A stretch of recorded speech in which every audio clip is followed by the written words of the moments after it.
جب آپ کے یہاں سے پیمپور ہو جاتا ہے, جب آپ کے یہاں کے ہم ممبئی کو نہیں چھوڑ سکتے ہیں, تو یہ چیزیں جو ہیں, اب نواز شریف صاحب نے بھی یہ مانا کہ کرگل کے بعد واجپئی جی کے پیٹھ میں خنجر گھونپ دیا گیا تھا, یہ ان کے ہی بیانات ہیں. تو کیسے کوئی وشواس کرے؟ بات تو صرف اسی بات کی, آپ کہہ رہے ہیں کہ بنیادی چیزوں کو بھی حل کرنا پڑے گا, لیکن بنیادی چیزوں سے اور کچھ زیادہ بڑھ گئی ہیں. دیکھیے, جہاں تک پٹھان کوٹ کا تعلق ہے, آپ جانتی ہیں کہ پاکستان نے پورا تعاون کرنے کا یقین دلایا ہے بھارت کو, اور اس میں ہم تعاون کر بھی رہے ہیں. پٹھان کوٹ کے حوالے سے ہم نے ایک جوائنٹ انویسٹیگیشن ٹیم بنا رکھی ہے. ہم امید کرتے ہیں کہ وہ پٹھان کوٹ بھی وزٹ کریں گے, بھارت کا دورہ ہوگا اور ان قریب ہونا چاہیے, اور ہم چاہیں گے کہ جو ہماری اسپیشل انویسٹیگیشن ٹیم آئے اس کا دورہ مفید ثابت ہو, جو ہم نے کام جو پٹھان کوٹ کے حوالے سے جو آگے بات چلنی ہے اس کے لیے بھرپور مددگار ثابت ہو, وہ صرف دورے کی حد تک نہ رہے. تو ہم امید کرتے ہیں کہ معاملات آگے بڑھیں گے. جہاں تک ممبئی کی آپ نے بات کی ہے, جی میں پٹھان کوٹ پر ہی ایک اور بات, آج کی خبر ہے کہ یو این کاؤنسل میں گیا ہے کہ مسعود اظہر کو ٹیررسٹ ڈکلیئر کرے پاکستان. جی, تو پاکستان اس پہ کیا کرنے والا ہے؟ دیکھیے کس طرح بات آگے بڑھتی ہے. لیکن اگر بات آگے بڑھتی ہے تو آپ لوگ مسعود اظہر پر کوئی ٹھوس کارروائی کریں گے؟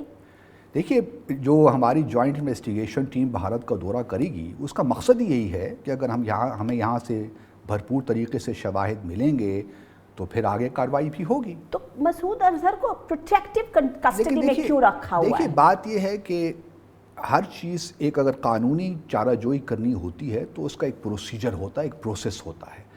مسئلہ تب پیدا ہوتا ہے جب آپ کوئی چیز پہلے سے ایزیوم کر لیتے ہیں اور مجرم کو کٹہرے میں لانے سے پہلے اس کو آپ مجرم قرار دے دیتے ہیں. پہلے دیکھیں کہ الزام لگتا ہے, اس کے بعد عدالتی کارروائی ہوتی ہے, اور اگر کوئی کنوکٹ ہو جائے تو وہ مجرم کہلاتا ہے. ہم سب کو پتا ہے کہ عدالت کی کارروائی میں جو ایفیڈیوٹ دیا جاتا ہے, جو ایف آئی آر کی کاپی دی جاتی ہے, وہی امپورٹنٹ ہوتا ہے. مسائل تو وہیں پہ ہے باسط صاحب کہ مسعود اظہر کو آپ یا آپ کی سرکار, پاکستان سرکار کس طریقے سے ٹریٹ کرتی ہے. دیکھیے یہ مل چکا ہے کہ بھاولپور پور میں ان کے ہیڈ کوارٹر سے جو سمز یوز کیے گئے تھے وہ ان کا پتہ تھا. اتنی چیزیں ہو چکی ہیں, اس کے باوجود اگر آپ ان کو پروٹیکٹیو کسٹڈی میں رکھتے تو اس کا مطلب کہیں ڈر ہے؟ کون سا ڈر ہے؟ نہیں, کوئی ڈر نہیں ہے. یہ صرف ایک کارروائی ہے, قانونی کارروائی ہے جو ہم کرنا چاہتے ہیں. اور یہ بات بھی ذہن میں رہے کہ جب تک دونوں ممالک سنجیدگی کے ساتھ اور ایمانداری کے ساتھ ایک دوسرے سے تعاون نہیں کریں گے, اس وقت تک ہم اس سارے معاملے کو اس کے منطقی انجام تک نہیں پہنچا سکتے. دونوں ممالک کے درمیان تعاون بہت ضروری ہے, بہت ضروری ہے.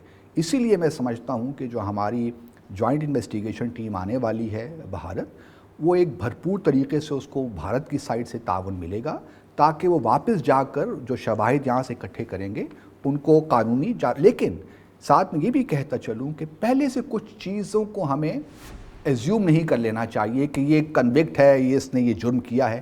دیکھیں قانون کو چلنے دیں. ہندوستان کے حساب سے ذکی الرحمان لکھوی بھی آپ نے ان کو پروٹیکٹیو کسٹڈی میں رکھا تھا, ہے نا؟ آپ کی وہ کسٹڈی میں تھے. سب کو پتا ہے کہ ممبئی اٹیک میں ان کا کیا ہاتھ تھا. ہیڈلی کی گواہی کے بعد تو وہ اور بھی کلیئر ہو چکا ہے کہ ان کا کیا ہاتھ تھا, لیکن ان کو بھی پھر آپ کے ہاں کے کورٹس نے چھوڑ دیا. نہیں, چھوڑا نہیں ہے. آپ ایک بات بتائیے کہ جو ہندوستان کے دشمن ہیں یا جو سمبل آف ہندوستان کے دشمن ہیں, چاہے وہ حافظ سعید ہوں, چاہے وہ لکھوی ہوں, چاہے وہ جماعت الدعویٰ ہو, چاہے وہ لشکر طیبہ ہو, چاہے وہ اظہر مسعود ہو, کہیں نہ کہیں یہ بات ہمیں یا ہندوستان کے سب کو پتا ہے, ہماری سرکار کو پتا ہے, ہماری عوام کو پتا ہے کہ سپورٹ جو ہے وہ سپورٹ سٹرکچر پاکستان کی سرکار یا پاکستان کی آرمی یا آپ کی ایجنسیز ISI ان کو دیتی. دیکھیے اگر کلین ہونا ہے تو ان سے اوپر اٹھنا پڑے گا.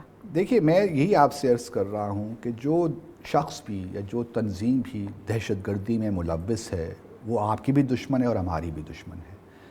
پاکستان نے جس قدر نقصان اٹھایا دہشت گردی کے حوالے سے, میں نہیں سمجھتا کسی اور ملک نے اس قدر نقصان اٹھایا ہے. جی اور ہمارے سے زیادہ سنجیدہ کوئی ہو نہیں سکتا دہشت گردی کے خلاف مقابلہ کرنے کے لیے. تو یہ کہنا کہ پاکستان، اب جس طرح آپ نے نام لیے، لشکر طیبہ ہے یا جیش محمد، یہ ساری وہ تنظیمیں ہیں جس کو پاکستان پہلے سے ہی پروسکرائب کر چکا ہے. ان کو کسی کام کی اجازت نہیں ہے پاکستان میں. تو یہ کہنا کہ پاکستان ان کو سپورٹ کرتا ہے، میرے خیال میں ایک ویو پوائنٹ یہاں بھارت میں ہے جسے ہم سمجھتے ہیں کہ یہ ایک ایسا ویو پوائنٹ ہے جس کی حقیقت کوئی نہیں ہے.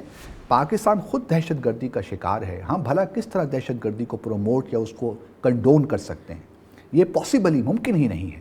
اسی لیے میں کہتا ہوں کہ اب جب پٹھان کوٹ کے بعد یہ لازم ہے ہم دونوں ممالک کے لیے کہ ہم پٹھان کوٹ پہ بھرپور تعاون کریں اور بات کی گہرائی تک پہنچیں. اس سے پہلے سے ہی کچھ چیزیں ایسی ایزیوم نہ کر لیں جو کہ قانونی چارہ جوئی میں مشکلات پیدا کریں. جی میں آپ کو صرف یاد دلانا چاہوں گی کہ ابھی چنئی میں آپ نے جماعت الدعویٰ کے لیے کہہ دیا کہ وہ تو این جی او ہے. جی ہاں جی تو اگر یہ جماعت الدعویٰ نے ابھی پیمپور اٹیک کے بعد باقاعدہ ٹویٹ کیا اور بدھائی دی اٹیک کے لیے، تو اسے کیسے آپ این جی او مان سکتے ہیں؟ دیکھیے جماعت الدعویٰ کا جہاں تک تعلق ہے وہ بہت سی چیریٹیبل کاموں میں مصروف ہیں اور کام کرتے ہیں. چاہے وہ سیلاب آئے یا زلزلہ آئے تو ہم دیکھتے ہیں کہ پاکستان میں وہ سب سے پہلے پہنچتے ہیں لوگوں کی امداد کے لیے. تو اس سے بھی کوئی انکار نہیں کر سکتا. جہاں تک اگر وہ واقعی کوئی ایسی ایکٹیویٹیز میں مصروف ہیں تو جس طرح ہماری حکومت نے ان کو واچ کر رہے ہیں، اگر ہمیں کوئی ایسے شواہد یا ثبوت ملے کہ جماعت الدعویٰ کوئی ایسے کاموں میں مصروف ہے جو کہ قانونی طور پہ جائز نہیں ہیں، تو یقیناً ان کے خلاف بھی ایکشن لیا جائے گا. اب حافظ سعید کو یو این ریزولوشن 1267 کے تحت ان کو ایک باقاعدہ ٹیررسٹ قرار کیا گیا اور وہ آپ کی شہر پہ رہتے ہیں. آپ نے کہا دہشت گردی دونوں دیشوں کے لیے خراب ہے، تو آپ کی دہشت گردی اور ہمارے ہاں جو دہشت گردی ہوتی ہے وہ کیا؟ نہیں دیکھیے وہی ہے. اب حافظ سعید کو ہم نے کئی دفعہ نظر بند کیا، لیکن قانونی طور پہ کوئی ایسے شواہد ہمارے پاس موجود نہیں تھے جس سے قانونی طور پر ان کو دہشت گرد قرار دیا جا سکتا. تو عدالتوں نے ان کو رہا کر دیا. اگر آپ کے پاس کوئی واقعی شواہد موجود ہیں بھارت کے پاس تو ہم سے وہ شیئر کر سکتے ہیں اور ہم قانونی چارہ جوئی کریں گے. لیکن شواہد کے بغیر اگر آپ چاہیں کہ کسی کو پاکستانی کو ہم جیل کی سلاخوں کے پیچھے بند کر دیں تو وہ ممکن نہیں ہے. 3 امپورٹنٹ نیمز ہیں جن کے کارن جو رشتے میں کھٹاس ہے وہ برقرار ہے، چاہے وہ لکھوی اور حافظ سعید ہو، لشکر طیبہ ہو، اظہر مسعود ہو اور ساتھ میں داؤد ابراہیم. یہ تینوں کو پکڑ کے بھارت کو پاکستان سونپ دے، مجھے 100% وشواس ہے کہ بہت ساری چیزیں جو ہیں عوام کے بیچ کے رشتے، آپسی سرکار کے رشتے سب ٹھیک ہو جائیں گے. 3 ہیں بس. یہ چیزیں اپنی جگہ موجود ہیں. آپ کے خدشات ہو سکتے ہیں، ہماری بھی خدشات ہیں دہشت گردی کے حوالے سے، پاکستان کے بھی بڑے خدشات ہیں. ہم نے ان خدشات کو دور کرنا ہے. وہ دور کب ہو سکتے ہیں؟ جب ہم بیٹھ کے بات کریں گے، ایک دوسرے کے ساتھ تعاون کی فضا پیدا کریں گے. صرف باتوں سے معاملات آگے نہیں بڑھیں گے، ہمیں ایک دوسرے کے ساتھ کنکریٹ طریقے سے آگے چلنا پڑے گا، تعاون کرنا پڑے گا. اس کے بغیر یہ معاملات آگے نہیں بڑھ سکتے. آپ کو کیا لگتا ہے کہ کانکریٹ طریقہ کیا ہے؟ آپ یہاں پہ ہائی کمشنر ہیں، آپ یہاں کے سٹریس کو جھیلتے ہوں گے، آپ یہاں کی کوئی سٹریس نہیں ہے. میرے خیال میں بہتر طریقہ یہ ہے جس طرح دونوں ممالک نے اتفاق کیا ہے کہ ہمارے جو نیشنل سیکیورٹی ایڈوائزرز ہیں ان کو ہم نے دے دیا دہشت گردی کا ایشو کہ آپ اس مسئلے کو بھی دیکھیں. دوسری طرف فارن سیکرٹریز کا ہم نے ایک بائیلیٹرل کمپریہنسو بائیلیٹرل ڈائیلاگ کا آغاز کرنا ہے. تو یہ دونوں اسٹریم ساتھ ساتھ چلیں گی. دہشت گردی کو بھی ہم نے ڈیل کرنا ہے، کوئی اس سے انکار نہیں کر رہا. مثال کے طور پر دیکھیں، میں آپ کو ممبئی کی بھی آپ نے پہلے بات کی، میں آپ کو بتاتا چلوں کہ پچھلے ستمبر میں 8 تاریخ کو ہمارے فارن سیکرٹری نے بھارت کے فارن سیکرٹری کو اپنے کاؤنٹر پارٹ کو ایک خط لکھا ممبئی کے حوالے سے کہ ہمیں یہ چیزیں چاہیے تاکہ ہم جو مقدمہ چل رہا ہے 7 بندوں کے اوپر لکھوی سمیت، اس مقدمے کو ہم اس کے منطقی انجام تک پہنچائیں. آج 5 ماہ ہو گئے ہیں، ہمیں کوئی جواب بھارت کی طرف سے نہیں ملا. میں چاہتا ہوں کہ جب ہماری اسپیشل انویسٹیگیشن ٹیم آئے، جوائنٹ انویسٹیگیشن ٹیم آئے، اس کو بھارت کی طرف سے بھرپور تعاون ملے.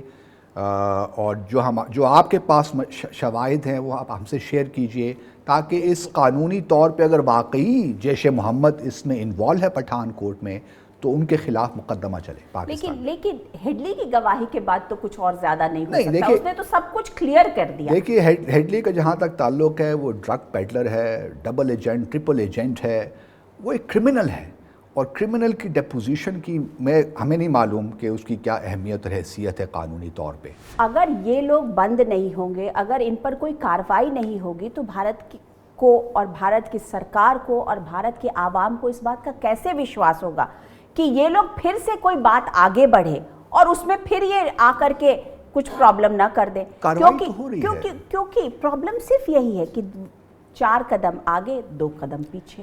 تو اس کے لیے ذمہ دار کون ہے؟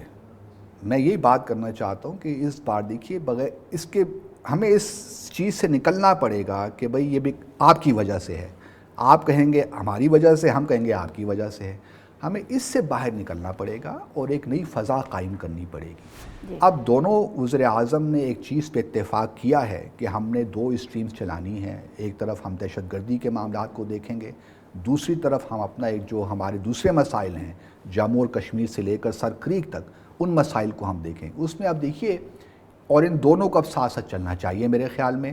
ہم یہ نہیں کہتے کہ ان میں لنکیجز ہیں، لنکیجز ہونی ہی نہیں چاہیے۔ ہم اپنی سنسیریٹی کو ثابت کریں گے، آپ اپنی سنسیریٹی کو ثابت کریں۔ ہمیں اب یہ جو ہے نا بیانات سے نکلنا پڑے گا اور بھرپور طریقے سے تعاون کرنا پڑے گا تاکہ معاملات آگے بڑھیں۔ تو کیا بیک چینل ڈپلومیسی کچھ ہو رہی ہے؟ پہلے بیک چینل ڈپلومیسی بہت ہوا کرتی تھی، آج کل اس کا کچھ نہیں، بیک چینل ابھی تو کوئی ڈپلومیسی نہیں ہو رہی۔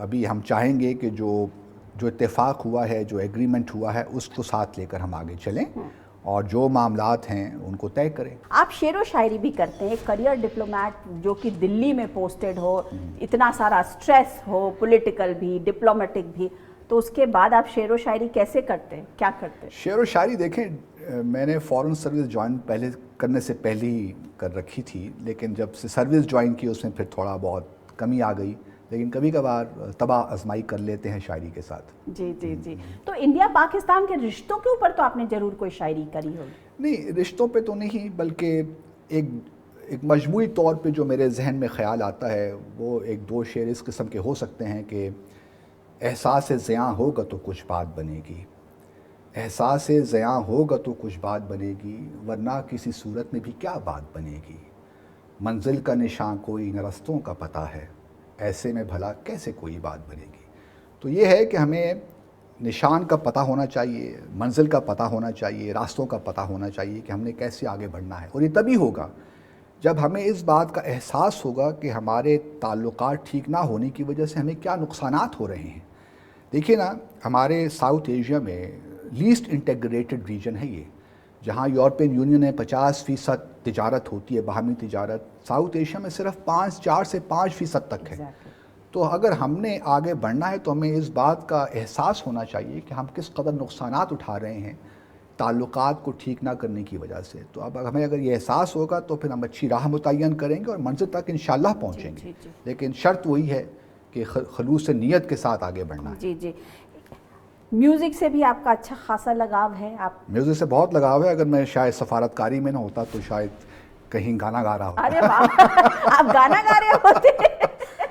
یہ بچپن اور جوانی کے شوق تھے جو وقت کے ساتھ کے عوام کو آپ کا 2 لائن سن ہی لینا نہیں وہ کسی اور وقت انشاءاللہ۔ لیکن یہ ہے کہ یقیناً جس نے آپ نے کہا، مجھے بہت شوق تھا بچپن میں گانا گانے کا، شعر و شاعری کرنے کا، لیکن وقت کے ساتھ سب چیزیں پھر کوئی بات نہیں، 2 لائن تو آپ گنگنا ہی سکتے ہیں۔ میں نے شاعری کر دی آپ کے لیے، اور میں بہت ہی مجھے خوشی ہوئی کہ آپ نے مجھے وہ یاد رفتہ آپ مجھے ماضی میں لے گئیں۔ لیکن یہ ہے کہ میرے خیال میں ہر حساس انسان کو شاعری سے بھی دلچسپی ہوتی ہے، موسیقی سے بھی دلچسپی ہوتی ہے، تو یہ ہم سب کا ایک میرے خیال میں ہم سب شیئر کرتے ہیں ان چیزوں کو، اور گنگنانے میں تو کوئی حرج نہیں ہے۔ جی، تو وہی گنگنا دیجیے آپ۔ وہ ہم اب یہ موقع اور محل نہیں ہے شاید گنگنانے کا، ہم اتنی سنجیدہ باتیں کر رہے تھے۔